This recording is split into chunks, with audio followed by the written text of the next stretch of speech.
ಬೀದರ್ ಜಿಲ್ಲಾಡಳಿತ ವತಿಯಿಂದ ನೆಹರು ಕ್ರೀಡಾಂಗಣದಲ್ಲಿ ಆಯೋಜಿಸಲಾಗಿದ್ದ 77ನೇ ಗಣರಾಜ್ಯೋತ್ಸವ ಕಾರ್ಯಕ್ರಮದಲ್ಲಿ ಅರಣ್ಯ ಪರಿಸರ ಮತ್ತು ಜೀವಶಾಸ್ತ್ರ ಸಚಿವ ಈಶ್ವರ್ ಖಂಡ್ರೆರವರು ಧ್ವಜಾರೋಹಣವನ್ನು ನೆರವೇರಿಸಿದರು. ತಾವು ಕುಳಿತಿರುವಂತಹ ಸ್ಥಳದಲ್ಲಿ ಎದುರಿಸಿಕೊಳ್ಳಬೇಕೆನ್ನುವಂತಹ ಕೋರಿಕೆ ಮಾಡುತ್ತೇನೆ.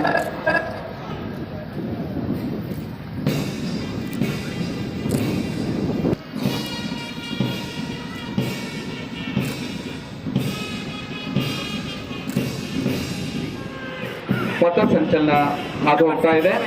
ಜಿಲ್ಲಾ ಸಶಸ್ತ್ರ ಮೀಸಲು ಪಡೆ ಬೀದರ್ ಶ್ರೀ ಭರತ್ ARSI ಅವರ ನೇತೃತ್ವದಲ್ಲಿ ವೇದಿಕೆ ಮುಂಭಾಗ 6ನೇ ಪಡೆ ಬೀದರ್ ಗೋಪಾಲ್ RSI ಅವರ ನೇತೃತ್ವದಲ್ಲಿ ವೇದಿಕೆ ಅಭಿನಂದನೆಯನ್ನು ಸಲ್ಲಿಸೋಣ.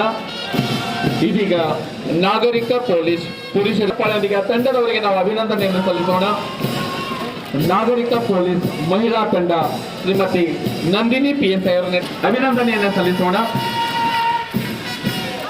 ಬೃಹತ್ತಾದಂತ ಸಂವಿಧಾನ ಅಳವಡಿಸಿಕೊಂಡಿದ್ದೇವೆ.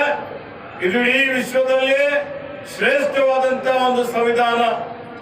ಎಲ್ಲಾ ಜಾತಿ, ಎಲ್ಲಾ ಭಾಷೆ, ಎಲ್ಲಾ ಧರ್ಮೀಯ ಜನರಿಗೆ ಸಮಾನವಾದಂತಹ ಹಕ್ಕನ್ನು ಕೊಟ್ಟು ಅವರಿಗೆ ಕರ್ತವ್ಯಗಳನ್ನು ಕೊಟ್ಟಂತದ್ದು ನಮ್ಮ ಸಂವಿಧಾನ.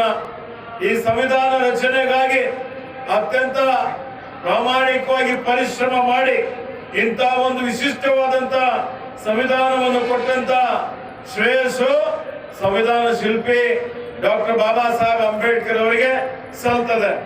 ಹೀಗಾಗಿ ನಾವು ವೇದಿಕೆ ಮುಖಾಂತರ ಬಾಬಾ ಸಾಹೇಬ್ ಅಂಬೇಡ್ಕರ್ ಅವರಿಗೆ ಮತ್ತು ಈ ರಾಷ್ಟ್ರದ ಸ್ವಾತಂತ್ರ್ಯಕ್ಕಾಗಿ ಹೋರಾಟ ಮಾಡಿ ತ್ಯಾಗ ಬಲಿದಾನ ಮಾಡಿದಂತ ಎಲ್ಲ ಸ್ವಾತಂತ್ರ್ಯ ಸೇನಾನಿಗಳಿಗೆ ಅವರೆಲ್ಲರಿಗೆ ನಾನು ನನ್ನ ನಮನಗಳನ್ನು ಸಲ್ಲಿಸ್ತಾ ಇದ್ದೇನೆ.